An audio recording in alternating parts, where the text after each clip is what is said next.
আসসালামু আলাইকুম, welcome to Anwar English academy. SSC 2025 batch তোমাদের ইংরেজি বিষয়ের চূড়ান্ত প্রস্তুতির আরো একটি ক্লাসে সবাইকে স্বাগত জানাচ্ছি। সাথে আছি আমি মোহাম্মদ আনোয়ার হোসেন এবং আজকের এই ভিডিওতে তোমরা জানতে পারবে 3 ধরনের কম্পারেটিভ ডিগ্রি সম্পর্কে এবং এই 3 ধরনের কম্পারেটিভ ডিগ্রিকে আমরা কিভাবে খুব সহজেই পজিটিভ ডিগ্রিতে রূপান্তর করতে পারবো সেই নিয়মগুলি নিয়ে আজকের এই ভিডিওর শুরু থেকে শেষ পর্যন্ত আলোচনা করার চেষ্টা করব। Hope you will stay with me till the end of the video. Let's begin our today's lesson. ইংরেজিতে তোমরা জানো যে 3 ধরনের কম্পারেটিভ ডিগ্রি রয়েছে। নাম্বার 1, এরকম বৈশিষ্ট্যের ভিত্তিতে যদি আমরা ভাগ করি তাহলে সেটি এরকম হতে পারে, একটা কম্পারেটিভ ডিগ্রিতে শুধু দেন থাকে। নাম্বার 2, আরেকটা কম্পারেটিভ ডিগ্রিতে এরকম থাকে, than any other.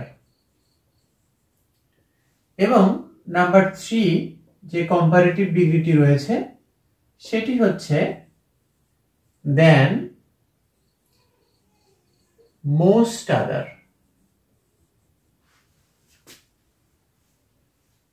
or than all other। ইংরেজিতে মূলত এই 3 ধরনের কম্পারেটিভ ডিগ্রি হয়ে থাকে। তো এখন আমি তোমাদের দেখাবো যে এই 3 ধরনের কম্পারেটিভ ডিগ্রিকে কিভাবে তোমরা পজিটিভ ডিগ্রিতে রূপান্তর করবে। তাহলে চলো আমরা দেখি যে কিভাবে এগুলোকে পজিটিভ ডিগ্রিতে রূপান্তর করা যায়। প্রথমে আমি তোমাদের দেখাবো number 1, she is wiser than her brother। এটি একটি কম্পারেটিভ ডিগ্রি এবং এই কম্পারেটিভ ডিগ্রির বৈশিষ্ট্য হচ্ছে যে এখানে শুধু দেন আছে। কি রয়েছে? শুধু দেন। এখানে কিন্তু এনি আদার বা দেন মোস্ট আদার নেই। এরকম শুধু দেন যুক্ত একটা কম্পারেটিভ ডিগ্রিকে আমরা যদি পজিটিভ ডিগ্রিতে রূপান্তর করি তাহলে যেটি করতে হবে, শুরুতে আমরা কি ব্যবহার করব? এই দেনের পরের অংশ যেটি রয়েছে, দেনের পরের অংশ, এই অংশটি আমরা সবার আগে ব্যবহার করব। সবার আগে দেনের পরের অংশ হার ব্রাদার। এরপরে যে ভার্বটি রয়েছে, এখানে বি ভার্ব রয়েছে, আমরা বি ভার্বটা ব্যবহার করব। এবং এখানে তোমরা খেয়াল রাখবে যে এই বি ভার্বের পরে তোমাদের যে কাজটি করতে হবে, প্রদত্ত কম্পারেটিভ বাক্যটি যদি অ্যাফার্মেটিভ হয় তাহলে আমরা এখানে একটা নোট ব্যবহার করব। অর্থাৎ প্রদত্ত বাক্যটি, এই কম্পারেটিভ বাক্যটি যদি অ্যাফার্মেটিভ হয় তাহলে তোমরা যখন এটাকে পজিটিভ ডিগ্রিতে রূপান্তর করবে ভার্বের পরে নোট বসাতে হবে। এরপরে যথারীতি আমরা সো অ্যাজ, তোমরা জানো যে যে কোনো কম্পারেটিভকে পজিটিভ করার সময় সো অ্যাজ অথবা অ্যাজ ব্যবহার করতে হয় এবং এর মাঝখানে মূলত D1, এই D1 means positive form of adjective. তোমরা জানো যে অ্যাডজেক্টিভের 3টা ফর্ম থাকে, পজিটিভ, কম্পারেটিভ এবং সুপারলেটিভ। এই সো অ্যাজ এবং অ্যাজ এর মাঝখানে আমরা যে অ্যাডজেক্টিভটা লিখবো সেটি অবশ্যই কিন্তু পজিটিভ অ্যাডজেক্টিভ হবে, অর্থাৎ পজিটিভ ডিগ্রি হবে। তো এখানে শুরুতে তোমরা যেটা করবে যে দেনের পরের অংশ এখানে সাবজেক্ট হিসেবে ব্যবহার হবে, তারপরে যে ভার্বটা থাকবে সেটা লিখবে, এরপরে বাক্যটি হ্যাঁ সূচক হলে এখানে নোট ব্যবহার করতে হবে, তারপর যথারীতি সো। এবং এখানে দেখতে পাচ্ছ যেহেতু এটি একটা কম্পারেটিভ ডিগ্রি, এই কম্পারেটিভ ডিগ্রির পজিটিভ ফর্মটা এখানে লিখতে হবে। ওয়াইজার এর পজিটিভ ফর্ম হচ্ছে ওয়াইজ, তারপরে অ্যাজ লিখতে হবে এবং সবশেষে তোমরা এই প্রদত্ত বাক্যের সাবজেক্টটা লিখে দেবে।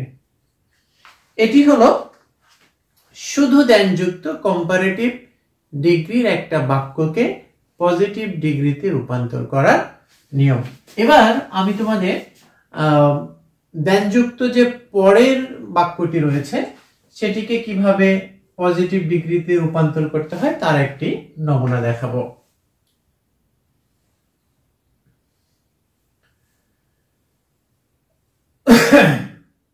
Dhaka is larger than any other city of Bangladesh. তোমরা খেয়াল করো এটি একটা কম্পারেটিভ ডিগ্রি এবং এই কম্পারেটিভ ডিগ্রির বৈশিষ্ট্য হচ্ছে যে এখানে এই যে কম্পারেটিভ ডিগ্রিটা আছে D2 রয়েছে, এরপরে দেন এনি আদার রয়েছে। আগেরটাতে কি ছিল শুধু দেন, আর এখানে কি রয়েছে দেন এনি আদার। তাহলে দেন এনি আদার থাকলে আমরা কিভাবে পজিটিভ করব। এবার তোমাদের দেখাবো সেই পদ্ধতি যে দেন এনি আদার যুক্ত কম্পারেটিভকে কিভাবে পজিটিভ করতে হয়। তো দেন এনি আদার থাকলে তোমরা যেটা করবে শুরুতেই এই নো আদারটা ব্যবহার করবে, নো আদার। শুরুতে কি ব্যবহার করবে নো আদার। এরপরে যেটা করতে হবে এই যে দেন এনি আদারের পরের অংশ যেটি রয়েছে সিটি অফ বাংলাদেশ, এখানে যতটুকু অংশ থাকবে ততটুকুই তোমরা এই নো আদারের পরে ব্যবহার করবে। তাহলে no other city of Bangladesh, Bangladesh. এরপরে ভার্ব লিখতে হবে। এই যে no other city of Bangladesh এটা লেখা হলো, এটা পুরোটাই কিন্তু এই পজিটিভ বাক্যের সাবজেক্ট হিসেবে ব্যবহার হবে। এবং এখানে নো আদার থাকলেই আমরা এখানে যে ভার্বটি রয়েছে সিঙ্গুলার ভার্ব এটি ব্যবহার করব এবং আগেরটার মতোই যেহেতু আমরা পজিটিভ করব সো অ্যাজ ব্যবহার করতে হবে। এরপরে সো। এখন এই যে লার্জার আছে কম্পারেটিভ অ্যাডজেক্টিভ, এটার কিন্তু আমাদের পজিটিভ ফর্ম এখানে লিখতে হবে সো লার্জ। এরপরে আবারও অ্যাজ লিখবে এবং সবশেষে যে সাবজেক্টটি রয়েছে ঢাকা। এই পদ্ধতি অনুসরণ করে তোমরা খুব সহজেই কি করতে পারবে যে দেন এনি আদার যুক্ত একটা কম্পারেটিভ ডিগ্রিকে পজিটিভ ডিগ্রিতে রূপান্তর করতে পারবে। ডিয়ার স্টুডেন্ট, এবার আমি তোমাদের দেখাবো তৃতীয় যে কম্পারেটিভ ডিগ্রি রয়েছে সেই কম্পারেটিভ ডিগ্রিকে কিভাবে পজিটিভ ডিগ্রিতে রূপান্তর করতে হয়।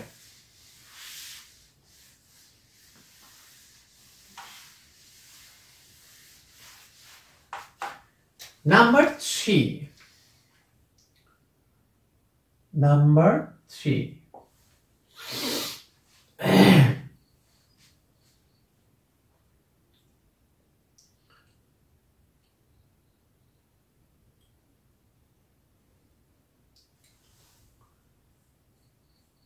He is cleverer than most other students in the class.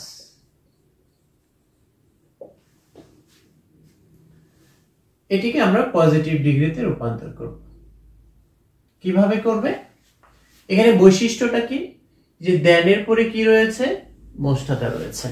একটু আগেই বলেছি তিন ধরনের ইংরেজিতে কম্পারেটিভ ডিগ্রি রয়েছে, তার মধ্যে এটি একটি দেন মোস্ট আদার। তো দেন মোস্ট আদার থাকলে তোমরা যেটা করবে শুরুতেই ভেরি ফিউটা বসাতে হবে। কি বসাবে? ভেরি ফিউ বসাবে। ভেরি ফিউ এর পরে এই দেন মোস্ট আদারের যে পরের অংশ রয়েছে, পরের অংশে কি রয়েছে students in the class, students in the class। তাহলে very few students in the class, ক্লাসের খুব কম সংখ্যক শিক্ষার্থী। এবার আমরা ভার্ব ব্যবহার করব। তোমরা এখানে খেয়াল করছো যে ভেরি ফিউ এর পরে কিন্তু স্টুডেন্টস রয়েছে। এই নাউন ফ্রেজের এটি হচ্ছে হেড ওয়ার্ড এবং এই স্টুডেন্টস অনুযায়ী কিন্তু আমাদের এখানে ভার্ব ব্যবহার করতে হবে। তোমরা এই যে কম্পারেটিভ বাক্যে খেয়াল করো যে ভার্ব রয়েছে কিন্তু সিঙ্গুলার, বিকজ এখানে সাবজেক্ট হচ্ছে হি। হি থার্ড পারসন সিঙ্গুলার, তাই ইজ হয়েছে। কিন্তু এখানে যে সাবজেক্টটি এখানে ব্যবহার করা হয়েছে সেটি হলো ভেরি ফিউ স্টুডেন্টস। এই যে হেড ওয়ার্ডটা হচ্ছে স্টুডেন্টস। আমরা এখানে যে ভার্বটা ব্যবহার করব সেই ভার্বটা কিন্তু স্টুডেন্টস অনুযায়ী হবে। তো স্টুডেন্টস অনুযায়ী যদি আমরা ভার্ব ব্যবহার করি আমরা কিন্তু ইজ ব্যবহার করতে পারবো না, আর ব্যবহার করতে হবে। তাহলে very few students in the class are as, এখন এই যে ক্লেভার আর আছে কম্পারেটিভ ডিগ্রি, এইটার আমরা পজিটিভ ফর্ম লিখব, আর as clever as সাবজেক্ট যেটি আছে সেটি। এইভাবে মূলত কম্পারেটিভ ডিগ্রিগুলোকে পজিটিভ ডিগ্রিতে রূপান্তর করতে হয়। এই তিন ধরনের কম্পারেটিভ ডিগ্রি থেকেই মূলত পজিটিভ ডিগ্রিতে রূপান্তর করতে বলা হয়, অর্থাৎ কম্পারেটিভ ডিগ্রি এই তিন ধরনের হয়, এখান থেকেই মূলত পজিটিভ ডিগ্রি রূপান্তর করতে বলা হয়। এবং অনেকে এই দেন, এনি আদার, দেন মোস্ট আদার, এই তিন ধরনের কম্পারেটিভ ডিগ্রি থেকে পজিটিভ ডিগ্রিতে রূপান্তর করতে গিয়ে কনফিউজড হয়ে পড়ে। আশা করছি যে আজকের এই ক্লাসটি থেকে তোমরা বুঝতে পেরেছো যে কিভাবে আসলে এই তিন ধরনের কম্পারেটিভ ডিগ্রিকে সহজেই পজিটিভ ডিগ্রিতে রূপান্তর করা যায়। যদি ক্লাসটি ভালো লেগে থাকে তাহলে বন্ধুদের মাঝে শেয়ার করে তাদেরকেও দেখার সুযোগ করে দিবে, এবং এই চ্যানেলের এই পেজের ভিডিওগুলো মিস করতে না চাইলে পেজটিকে ফলো করে রাখবে। আবার দেখা হবে আরো একটি নতুন ভিডিও নিয়ে। সেই পর্যন্ত সবাই ভালো থাকো, সুস্থ থাকো। খোদা হাফেজ।